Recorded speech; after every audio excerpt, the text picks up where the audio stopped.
बहलोल दाना एक प्रसिद्ध सूफी संत और मुस्लिम विद्वान थे। उनका जन्म एक शताब्दी में बगदाद में हुआ था। वह अपनी बुद्धिमत्ता और ज्ञान के लिए प्रसिद्ध थे। बहलोल दाना की कहानियाँ और शिक्षाएं आज भी प्रसिद्ध हैं और लोगों को प्रेरित करती हैं।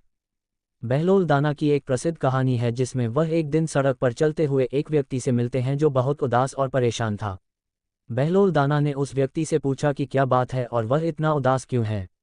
उस व्यक्ति ने बताया कि वह अपने जीवन से बहुत निराश है और उसे लगता है कि वह कभी भी अपने लक्ष्यों को प्राप्त नहीं कर पाएगा। बहलोल दाना ने उस व्यक्ति को एक छोटी सी कहानी सुनाई। उन्होंने कहा कि एक बार एक पेड़ था जो बहुत ऊंचा और मजबूत था। वह पेड़ अपनी ऊंचाई और मजबूती पर बहुत गर्व करता था, लेकिन एक दिन एक तूफान आया और पेड़ को जड़ से उखाड़ दिया।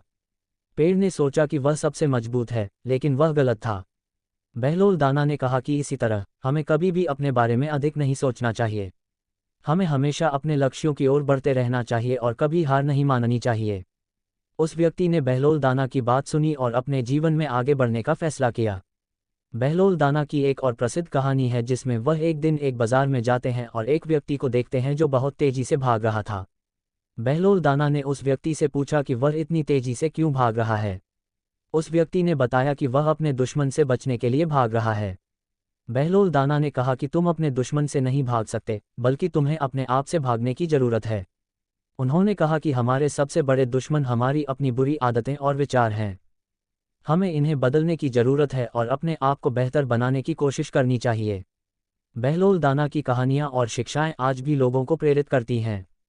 वह हमें सिखाते हैं कि जीवन में सफलता प्राप्त करने के लिए हमें कड़ी मेहनत करनी चाहिए और कभी हार नहीं माननी चाहिए। हमें अपने लक्ष्यों की ओर बढ़ते रहना चाहिए और अपने आप को बेहतर बनाने की कोशिश करनी चाहिए।